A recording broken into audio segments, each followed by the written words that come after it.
Welcome to the UTPA Women's Basketball Show. My name's Jonah Goldberg, and we're joined by the one and only Larry Tidwell, head coach of UTPA Women's Basketball. Head coach of UTPA Women's Basketball. That sounds good. Let's roll with it. It's not a bad place to be. Let's let this show roll, baby. Let's go. Roll right into the top three in the WAC. How's that sound? Well, I tell you, it's, you know, we finished the first half of WAC play, Jonah, 5-3. If going into WAC play, if I could have taken 5-3 at the very start, I probably would have took that. Yeah. But a little bit disappointed. We let one get away from us Saturday that we were in the whole ball game, and if we hit a few key shots coming down the stretch, we have a chance to win that ball game. But you got to tip your hat to Cal State Bakersfield. They've done a very good job of building that team out there. Matter of fact, I think he's got 3 players that, after their college careers over, have a chance to play at the next level. Excuse me, overseas. I mean, they're very talented. 2 really good guards and a post player that's made herself into a good post player. So you got to give them credit. But we fought them and fought them and just couldn't catch them. And so we got them coming back later on, but we got 2 bigger games coming up this week, and we got to get ready for them. Yeah, you know, so much implications in the standings. You entered the weekend. There was a 3-way tie for second place, I think, and then now it's a 2-way. Now you're tied for third, a game back of second, Right. and then and you play the team you're tied with, Seattle, and then you have Idaho straight ahead. Right. It's great just seeing the kind of competition that's going on at the top in the WAC this year. Well, after seeing everybody after the first round, you know, you're playing 8 games. There's a lot of things out there that could happen. Now, realistically, I don't know if anybody can catch Idaho. I think they're a cut above everybody in our league, and it's going to be hard to catch them at 8-0. But we want to position ourselves well for the conference tournament, because when you get into the conference tournament, which is in Las Vegas, it's got to be somewhere. Jonah, might as well be in Las Vegas. Absolutely. I mean, so you position yourself for postseason play, but we got a lot bigger fish to fry. We want to have the first winning season ever in the history of the university, and after 31 years involved with the NCAA Division I level. And that's one of our main goals, and that's still reachable. You know, we're 11-10, and we got to win 5 more to make sure that we obtain that winning season. Because if we win 5, that's going to put us at 16, and that's going to guarantee us a winning year. So we're after what we call the Big 5. We want 5 more wins, and then as we position ourselves for the tournament, it's critical that you don't want to fall lower, you know, where you'd have to play an Idaho, Seattle, or Cal State Bakersfield, you know, that first round. We got to keep up in the top 2 or 3, and, you know, stranger things have happened, but again, I think it's going to be very hard to catch Idaho at 8-0. Well, you enter the second half of play, and if there's any chance of catching them, and it starts this week, really. I mean, you get them on Saturday. First, you have to take on Seattle, and you know, they're the top 2 teams in the league from last year, and you've got a chance. I mean, you're right there with them in the standings, Yeah. which is fantastic. Well, I think the biggest thing I've seen from this league is big guards. I mean, it's like Idaho has huge guards, Seattle huge guards. You know, the 2 guards that wore us out pretty good Saturday. You know, they're 5'11", 5'10". I mean, very physical and stuff like that. We're a little bit slender in the guards. You know. Tanisha Walker on a good day might weigh 110, you know, but boy, what a defender. You know, I'd take her anytime. KK at 5'2", I mean, just goes at you. And Goff, Tiandra Nolan, I mean, you know, Nolan's probably the most physical guard that we have. But we're going to continue to keep fighting, but it is a critical week, and we came, you know, to this point in the season as we came off some really, you know, a really nice win against a good Utah Valley team. And gosh, as I look at that, you know, we continue to get solid. I think his KK Boyd ended up with 17 points. Shantae Goff had 15 points. I think it was critical that Brittany Bush, 13 rebounds in limited minutes, because she's continually in foul trouble. And some of the fouls that are called, just I do not like. I'll just say that. And then Jasmine Thompson had a big night. She came in and really close for us. Had 9 big points in the latter stages of the fourth quarter with 8 rebounds. So we came away with a 64-54 win. And Utah Valley plays you tough up there. And there is a little thing called altitude at 4,400 feet. That is pretty tough. And that's one of the things that I talk about all the time. I feel like we're very athletic, but I feel like we're deep. And our depth paid off as we played like 11 players. Yeah, and you talked a little about the guard play, and Kaylin Boyd, she'd been coming back from that injury. Right. And it kind of looked like that she's all the way back. A 17-point game and then an 18-point game. She started one of the games, and she really seems to be firing on all cylinders right now. Well, she's playing hard, and she's getting in there and making things happen. She's penetrating, she's dishing off, she's finishing, she's getting fouled. So you got to give her a lot of credit. I like the way that she played these past 2 games, and she is back 100%. And you can always tell them when they're back when they're able to practice 100%. Tiandra Nolan is not 100%, and that's a big factor for us because she does a great job of on-ball defense, and we got to get her back healthy, especially this week coming up, because it's going to be critical. Because again, we've got to defend like a dog on a bone. I mean, we've got to be up in people and make things happen. But again, KK on what she did at Utah, what Goff did at Utah, what JT did, I mean, it's a good team victory. So we took that one and got out of Salt Lake City. During this 5-day trip that we took, 3 flights were canceled, so we had to make adjustments. We're not very happy with our airlines right now, United Airlines. And so 3 days of, 3 flights were canceled. We had to make adjustments, so kudos to Hannah Burleson for making that happen. So we'll continue to make adjustments as you get into this whack for the first time and you find out all the nuances of what's going on. And so we got out of Salt Lake and got to Bakersfield and took on a team that I feel like seriously has 3 kids who have potential to play after they finish their university play, and very, very good inside play. And we let one of them, the post player, got 21 rebounds, and that shows that she's really improved her game, but it also shows that she was a lot more physical than us, and we've got to be more physical if we're going to contend to play in the postseason or have a winning season. We've got to be more physical. We played a little bit, had a little bit of Barbie in us when it came to defending down in the post, and we got to make sure that we get away from that. We've got to be tougher in the post. And again, you go back to Cal State Bakersfield, KK, with 18 points, I think. Yeah. She led us there, and Jasmine Thompson had 13, and I believe was it Shantae Goff, I believe, had 13. Yeah. And so you got three kids in double figures. You ought to be able to do something with it, but we got to get better at that. Now KK led us, and Brittany Bush led us with 8 rebounds apiece, but you got your post player with 8, you got your point guard with 8, and so we've got to get more people on the board. Yeah. And that's got to be addressed, and that's what we did at practice today.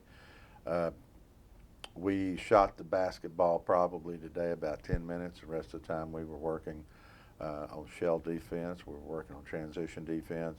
We're working on blocking out and doing all types of things against ball screens, flare screens, down screens, curls. I mean, they're going to throw a lot of stuff at us, and we got to be ready. You mentioned Boyd with the rebounds, and something I wanted to ask you about. 8 rebounds, that's a career high for her. What led to her getting all those rebounds? But I think they took a lot of shots, a lot of threes, and our transition defense wasn't what it was, and sometimes they'll come off long, and she's there, but a couple of them, she went in there and got after them, and all 5'2" of her on a good day. And but she's played tough and played with some emotion, and is back 100%. We were on a pretty good roll. Then we lost her and Bush for about 3 weeks, and so now we're getting back in that groove. And we got 8 games left, and maybe it's the right time to where we're going to start peaking at the right time. So we'll let you know in about 4 weeks if that prediction was true. But I do feel like we're getting better, and today had one of our better workouts that we've had all year. and had a lot of passion in it, because these kids don't want to lose, and they want to compete for postseason honors and a winning season.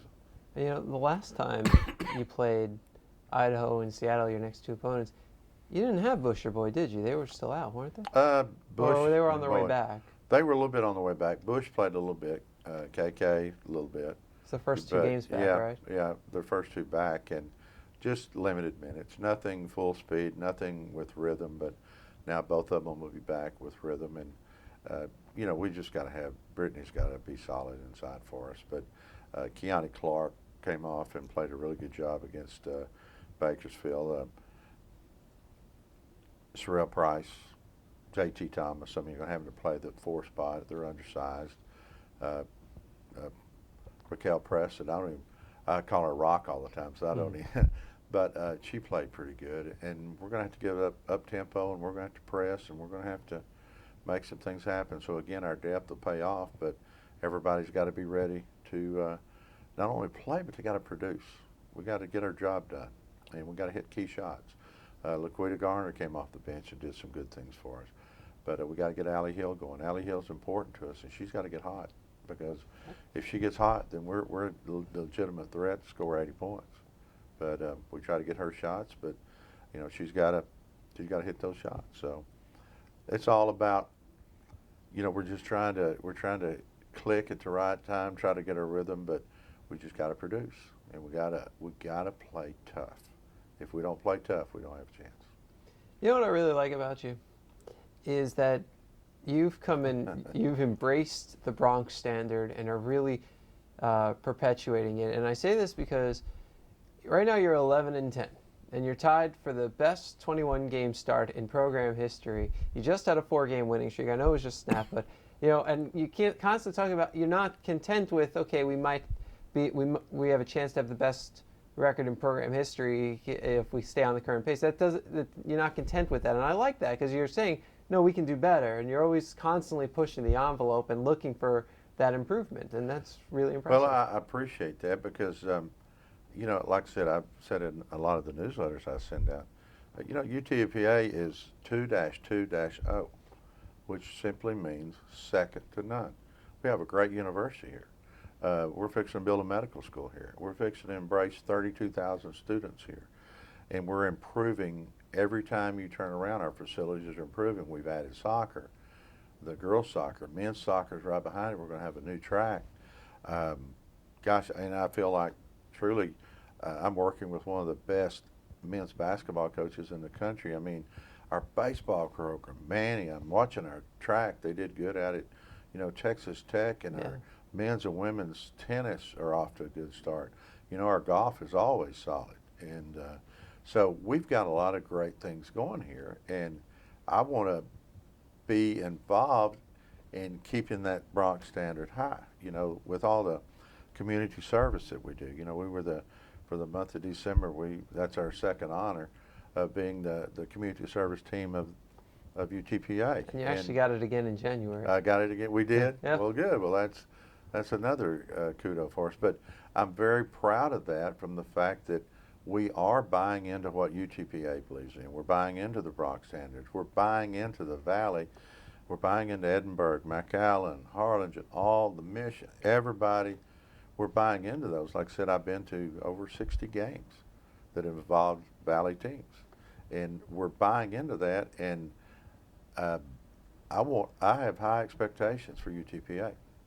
And for us to acquire a winning season is the ultimate goal. And to get into, because if we do that, if we can acquire a winning season and be in the top 3 or 4, I feel pretty secure that we'll get into postseason.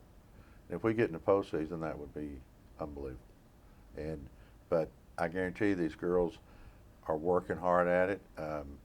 Like I said, we were a little bit disappointed, but the thing that was encouraging is when I walked into that locker room after we got beat, there were some upset players. There were some tears in their eyes. They want to win. They want to represent UTPA. And the thing that, if anybody that's watching this, I hope you do this, come out and support us Thursday night and Saturday night. We need our students there. Our band is the best. Our cheerleaders, unbelievable. Our dance team, we have it. we need our students there to support us. And when we get the students to embrace us, then we can really take off with this program. But it starts with our students, because our Winter Texans are coming out more and more. We have good support from the high school programs. The junior high programs come out. Our students are the ones who need to embrace us so we can go even further with this team and make something happen here in the Valley. Of course, Thursday when the Bronx take on Seattle at 7 p.m. at the Field House, it's Bronx Breast Cancer Night. Yes, it is. That's always a big great night. Cause, very great cause, and I've been involved with those. And Kay Yao was a very good friend of mine, and in her honor, you go back to Jimmy V. I mean, Jimmy Valvano. I mean, all of this is for a great purpose, and we need to continue to fight cancer. And I can. I like that. The cancer. So it's I can, and I've seen cancer affect a lot of families. I've seen it affect a lot of my former players who were playing for me that their parents, maybe passed away from. I mean, I've been coaching 38 years, so I've seen it quite a bit, and we're closing the gap. And people need to come out and support this, and support it to let the people know around the country that in the Valley we're going to fight cancer. We're going to fight cancer until hell freezes over, and then we're going to fight it on the ice. I knew I would get that in there somehow, Jonah. And we'll be selling pink T-shirts at the game. We're also selling them before leading up to the game at our offices as well. If you want to get it in advance, $10 each. All the money goes directly to the Renaissance Cancer Foundation at Doctors Hospital Renaissance. The entire $10. So this is definitely a cause that you want to support. I always go out and buy my T-shirt. Even the staff buys the T-shirts. Because we want the money to go to the right place. I remember our late photographer Dutch Cowgill asked me for 2 T-shirts last year, and I tried to give them to him for free. What he didn't know is that I was going to pay the $20. Right. I wasn't going to just make it free because I wanted to donate the money, but I didn't want him to have to pay for it, and he refused. He would not take them. He stuffed the money in my hand, and he said, "No." Well, that's typical Dutch, and and as I mentioned, too, again, all of the teams, our Bronx Standards. I certainly don't want to forget one of my favorite teams is the volleyball team, and they had a pink out night, against breast cancer. It's an incredible night. Gosh, what a great job that Brian Yale and his staff and those girls. I love watching our girls play volleyball. So we've got a good thing going on here at UTPA, but we got a great thing going on in the Valley, and we're going to make this a place where we're going to win, and we're going to continue to win. And once you can establish that winning season and you keep building off of it and become consistent, then again you're going to start getting fans in the stands, and then when you do that, then you recruit a lot of really good players to come to our school. And so we're going to continue fighting. And like I said, we're just going to keep working and make this UTPA, University of Texas, RGV, we're going to make it second to none. And that's what we're after. So 2 huge games this week, partially for the promotion, partially for the standings, because they mean so much in the WAC standings. There's history on the line and the chance, always going for the best X number of games start in program history. And, if the Bronx win on Thursday, they'll have their best 9-game home start in program history. They're 7-1 right now, could be 8-1. And with all of that on the line, what can you tell us about Seattle and Idaho? Seattle and Idaho both are huge. I mean, their guards are huge. I mean, you're looking at guards that are 5'11", 6 foot, and we're looking at our, Brittany Bush being 6'1.5" on a good day. And they're huge. They shoot the ball extremely well. And I think Seattle's going to try to pound it inside on us, but I think they can be pressured. And then we're going to get in this to about a 90-foot game. We're going to let them get the ball in, and then we're going to pressure them and see what we can do. But they're going to be strong inside, strong on the boards, 2-3 zone. They'll try to get it down in transition, get some open threes. They were 11 out of 20 on us from the three-point line the last time we played them. And they haven't shot that well ever, this year. And so we're going to get after them and see what we can do. Very well coached team. Joan does a great job. very first-class program, and it's a very, very good program that represents the WAC. And then we get into Idaho, and Idaho, of course, leading the league at 8-0. One of my best friends is the head coach there, John Dooley, and there'll be a handful, just big guards, smart. I mean, this is a team that went to the NCAA tournament last year and upset Seattle in the tournament game, but very well coached. Just John does a solid job everywhere he's been. He's won, and so there'll be a hard matchup. But again, they're coming off of the second leg of the trip from New Mexico State, and I'm going to tell you, I've been in the coaching business a long time, and this conference is spread out, and the second leg of any trip you make is a tough one. We just experienced that going from Utah to California, and you got about a 36-hour turnaround, and you got to travel, and you get up at, we were up in Utah, we were up at 4 a.m. in the morning to get on a flight, and so it happens, part of it, and it all culminates when we're in Las Vegas for the tournament, and we see who the best team is that week to go to the NCAA tournament. I've been fortunate enough to be involved in 8 of them. Those are fun. Those are really, really fun. So we're going to keep working that angle and trying to get there.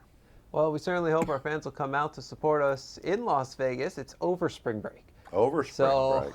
To me, I mean, spring break, you need to go somewhere. You know, hey, somebody's got to be in Vegas. Might as well be us. Exactly. And might as well be all of you. Yeah. So come on out. You can we can get you all session passes that save you quite a bit of money off of the single game tickets. Yeah. We have a little less than half of our UTPA fan section allotment remaining. So you're going to want to give the Bronx a call at 956-665-2221 to get yours. It's $165, get you into all 14 games. And we can also help to hook you up with a good hotel deal and help you with travel as well. We have some connections there. So give the Bronx a call, and we'll see you in Vegas. See you in Vegas.